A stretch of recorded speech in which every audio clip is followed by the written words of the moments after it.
Hello again. It's First Fridays, and I'm Ambassador Terry, and I have got a friend and colleague here for First Fridays with Ambassador Terry and friends, person that I've known for quite a while now. It's been on my "What Are You Doing" podcast, and she's doing work that I really love doing, and I thought she should be on here for a nice extended conversation. Jovita Majestate, welcome, my friend. Yeah, hello, Ambassador. Thank you very much for having me here. I'm so excited to have you. So excited to have you. And ladies and gentlemen, again, we're talking about community. And Jovita has done some amazing things in her career. I'm going to let her talk about it.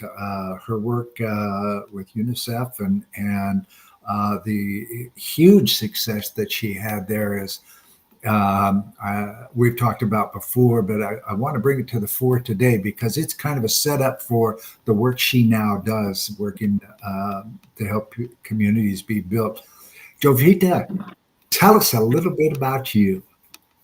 Yes, so thank you again, Ambassador, for having me here. It's really very special, and it's really more special that you are such a big fan and yourself, I would say, a community builder. Just watching you gather all these people together, it's just nothing more than just building a community. Mhm. So to tell about me, so my whole career started at UNICEF. I became the executive director of UNICEF Lithuania at 24 years old. And that's, I stayed there for 17 years. And that's where I learned everything, where I think me, like personality, was built and grown. And that's why I learned about the community and the power of the community. And I think the biggest power of the community is not just about being able to create a high impact, but it's also about creating a profit, which you need to create a bigger impact in the world. I think this is the biggest lesson I took from UNICEF, because my main goal at UNICEF was to raise money at 75% profit, which will go then to the UNICEF programs worldwide. So there is no possible to scale impact without really a huge amount of money. So I think this integration of profit and purpose is so essential, and that's what I am bringing now in my work, where it seems a lot of people having a huge challenge to integrate those two. They want or impact, which if you are doing just impact, totally neglecting the profit, your impact stays very small and you really cannot scale. So my approach, the main approach and the essence of my approach is if you want to build a legacy and a financial freedom, that's how I help people to build communities, which basically gives you a legacy and a financial freedom. Lovely, lovely. Now, I'd like to go back to, ladies and gentlemen, in case you missed that, the high profit requirement in fundraising back in your day, 75%. That's Yeah. huge. And that's very, very impressive and incredible. For you, that was a lot of money. You told me a couple of times how much you raised in those days. And at 24 years old, very impressive, very impressive. So maybe you could talk a little bit more about their requirement to keep the profits so high. Yeah, so the main idea, why it's 75% profit needed, it's just the requirement for, non-profit organization. It's, if you are raising money, that's what society in general would agree, that if I give you €1, that 75% of it goes to the cause and then the rest goes for the cost. So that's where, we were trained. Sometimes I felt like, I am working for business organization. It was all about finances, auditing, planning, and being super efficient and effective in everything we did. And in my case, our team was very small, so I had no any financial or team resources. I had no investment from the big organization. So I needed to create and invent the way to build the organization with a 75% profit.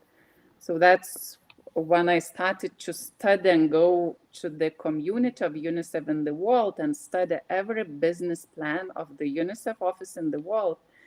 And what I saw that some offices were in bankruptcy some years ago, and that's how they went from bankruptcy to 8-figure organizations. And that's when I discovered the power of the community model, business model, to create a huge impact and the sustainable growth.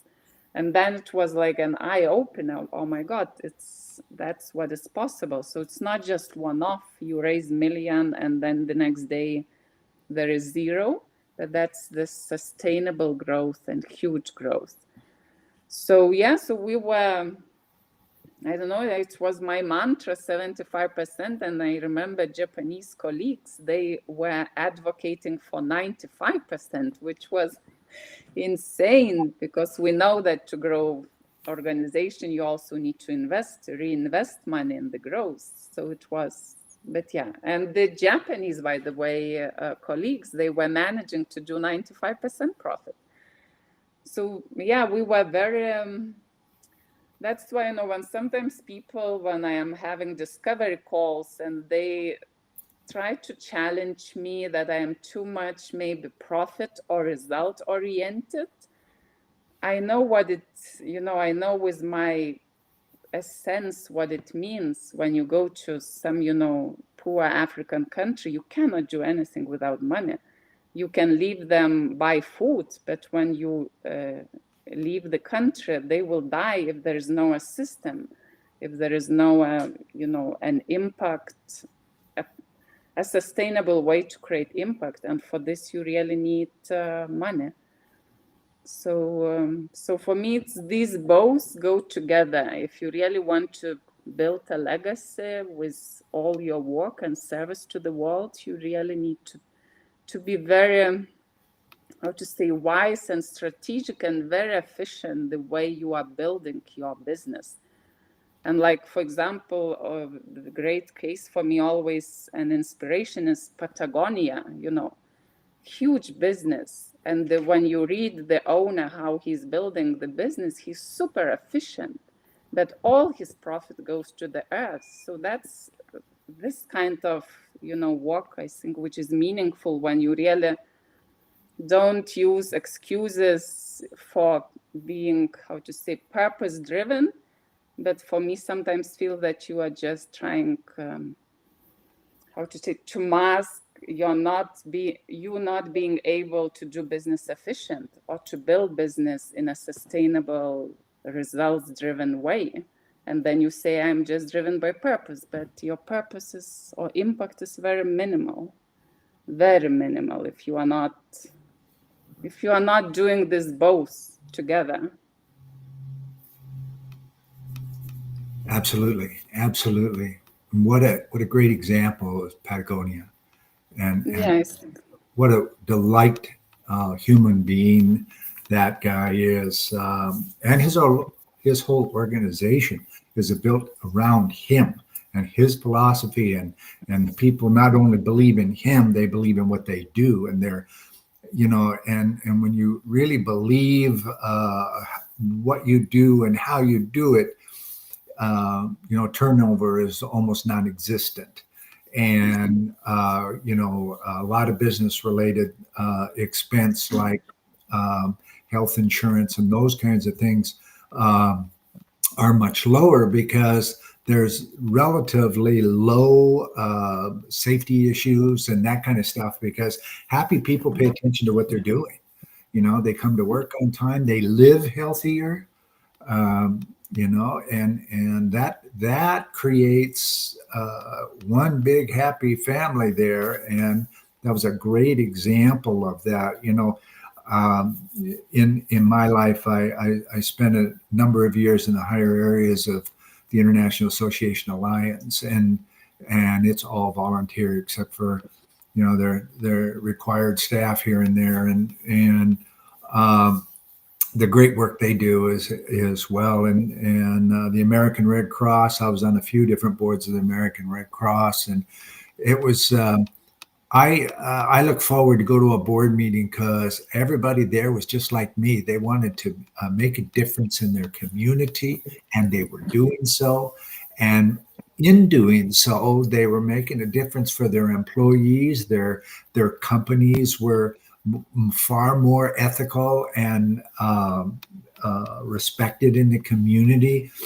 And I'd like you to talk about that. When you're working with your clients to help them start and build a community, what are some of the basics that you're looking for uh, in the form of a prospect client that somebody here may be listening and go, hey, I think I want to talk to her? Because uh, again, you and I have talked a little bit. Your LinkedIn social media posts content is incredible. So tell us a little bit about the mindset of that type of person who's looking for you. They just don't know your name yet. Yeah, it's a great question, and keep contemplating, so who is my ideal client? And what I always looking, when I'm having discovery calls, the first, how to say, the first sign I'm looking at the very essence of the person. And for me, of course, is being purpose and impact driven, but a very true, deep, purpose driven person or founder, who wants really to make a difference in the world, for me is the most essential thing. Because I really don't want try to convince someone that's the way to go. And it seems that I'm really attracting those people who have these higher missions, where they have this calling, and even their life experience might be not always easy. So they had a lot of challenges in their life, but I think that's what makes us stronger and gives us even bigger missions in lives. So I don't think even they realize that that's what I'm really trying to feel and sense. And then, of course, for me, the most essential thing that we build them a financially sustainable community from day one we launched. So the most quickest and the most easiest ways to do this through building the minimum viable community first. So we really test if their community idea has the market fit, and that's where where we where we look. So for me, the main idea that those purpose-driven people, they really have they built a sustainable business through the community business model, so they really can create a huge impact in the world. And like, for example, I'm helping one woman build a community around investment, helping women achieve financial freedom through investment. And it's a huge topic, when you think about the transformation. There's so many hidden blocks women in facing this financial freedom building, and why women, don't do this. So for me, the main thing is this bigger, higher mission in people. If I see this, that's where it drives me to help them to create this in a sustainable way. So it really impacts, not one woman just chatting by the coffee, drinking coffee together, but it really makes a huge impact. It changes, like you say, communities, families, communities, and generations. So for me, this is, I'm looking for really deep people who really want not just, to earn money quickly. That's all about money, but it's about integration.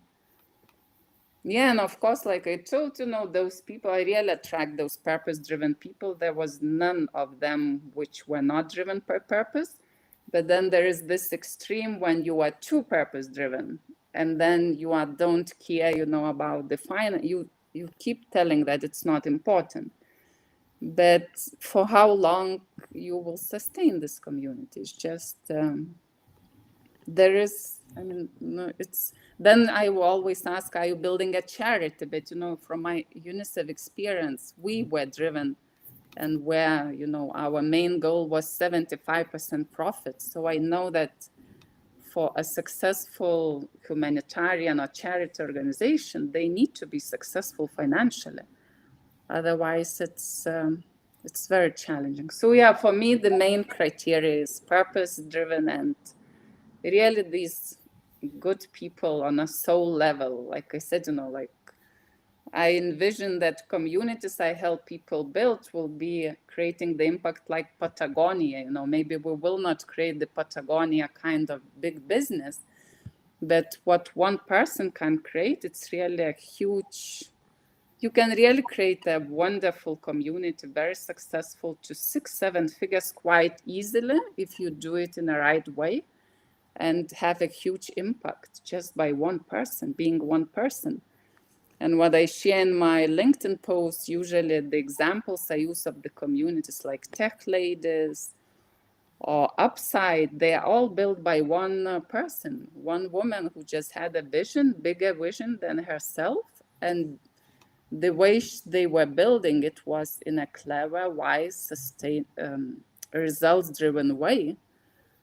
So it's, it sustains financially, your work, and then it allows you to, to create a bigger transformation for your clients. So it becomes beyond you. So that's my vision. I am really about building transformative communities. So that's also the number one step when we start working with the clients. So what is the transformation? And people are so in their track, oh, my community will do this, that, and that, all features, but nobody cares what is the transformation you will be guiding people through. And this is very hard question for people really to meditate and go deep, because you really need to understand the problem you help to solve, where your client is now, future member of your community, and where they will be going. So yeah, it's all about the transformative community, not just information or content-driven communities, which usually is memberships, but a real community in its sacred sense, in its sacred definition, where people, they transform, they go through their ups and downs, and they come to the other side together with the community and in the community.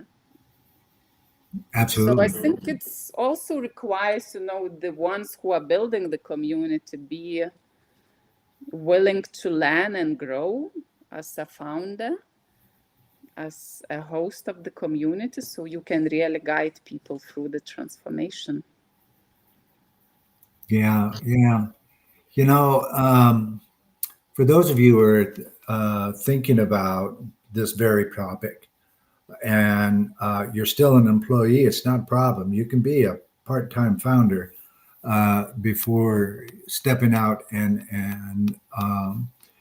Jovita, you help people with that. That they just don't wake up bright-eyed, bushy-tailed one morning and call into work quitting and decide to build a global organization. Very few people can do that, or have the financial wherewithal to even start that type of an endeavor. And what are some of the things that people could be thinking about that would want to start a conversation with you when they're thinking about doing something like this, and in their own community, or growing their business around the vision of having a community, not just a mass of people paying them, right? Because the concept's much different. Yeah. So can you repeat the question? So how people Yeah, people who are thinking about starting up something yeah, for themselves. They don't necessarily have to be not working. They could be working in a profession, and they're now looking at um, what are they going to do when they become a big kid and walk out and they're on their own, and what are some of the things that you help them with early decision making? yeah. I think the first step is to see the vision and the power of the community business model itself, and how it allows you, like I keep telling, to build a legacy and a financial freedom. And just being on your own, you can do it as a one person. And community doesn't require you any huge investment like building any other big business, like, I don't know, opening hotel or some product kind of business. It's really yeah, it's mainly being seeing the vision and then having this passion for service to the world, because it's not every type of person can build a community. But by the way, the introverts are the best community builders, because community is not about you, me, and my ego, but it's about facilitating people. So that's why, extroverts are not always the best community builders. Like Sogo House, for example, I have been listening the other day, the interview he had at the Diary of CEO, and he told, I really don't like big gatherings, but he built one of the most exciting communities in the world around his all ideas. So it's, and then yeah, like Sophia Morus, she has a business class community, and she also told that she never was a community person. But that's where the magic happens, because community is not about you, it's about them, it's about the members you serve. Yeah, and I think starting like tech ladies, they started just having one woman having a vision. She's inviting more women to share her vision and seeing that it resonates, and then starting to build step by step around this idea. So, yeah, it's definitely you can and you must start. I think we all should start our own businesses, no matter on which if we are employed or not, if you are having a corporate career, but just have something around your very sense or your experience, and just build a community around yourself and see where it goes. Yeah, yeah. You said something huge there. Introverts make the best Yeah. community leaders, because it's not about how cool they are; it's what they can No. service to others. And I reflected back as you continue to talk about the different successful people that I have known over the years who build similar communities and organizations. They are introverts, all of them that I could remember, and terrific people. The kind of people you're not only attracted to, Yeah. but get excited being around, Yeah. because they have a different aura of service Yeah. than an aura of a big mouth who's always bragging about how great the company is and blah, blah, blah, rather than the great work they're doing and the results they're doing in the community and those kinds of things. So, yeah, yeah. And Wow. What a discussion. And I also think, just now hearing what you say, the best communities transformative are not built, and it's maybe explains why introverts are the best, because their communities are built around the vision, this bigger goal, the bigger thing you are building community. And that's why, the community host or owner is not so important, because he keeps this flag of a bigger vision where we all together going. Like I keep telling, people want to build cathedrals. They don't want just to, take brick by brick. They want to build a big cathedral. So that's how you, how to say, that's how you create the community, with starting with the bigger vision. What is this, a bigger stand you have, and what is this legacy you are really building in the world? And that's how you build. That's why it doesn't matter. You don't need to be extrovert and shouting everywhere, because the vision is what is the key and a sense in your community building. Beautiful. Beautiful. First Fridays with Ambassador Terry and friends, and another excellent, excellent program on the books with my dear friend Jovita Majiskite. Thank you so much for being here with me this month, Jovita, and I look forward for us doing some more stuff in the future. You're just a great person, and so authentic. Ladies and gentlemen, certainly leave your comments. We'd love to hear from you. And reach out to Jovita on LinkedIn and have contact with her, and it's certainly worth your time. If you're somebody that's looking for somebody to help you build a community, got one for you. Yes. If you work for somebody who wants to do that kind of work, got one for you. If you got one that you play golf with on the weekend that's been thinking about doing this kind of work, tell them about Jovita. Okay? You could certainly tell the world about me too. I'm a swell fellow too. But today was just wonderful. Thank you so much, Jovita, for coming. And ladies and gentlemen, thanks for listening in and watching the recording for those of you who missed the live. Bye for now. Yes, thank you.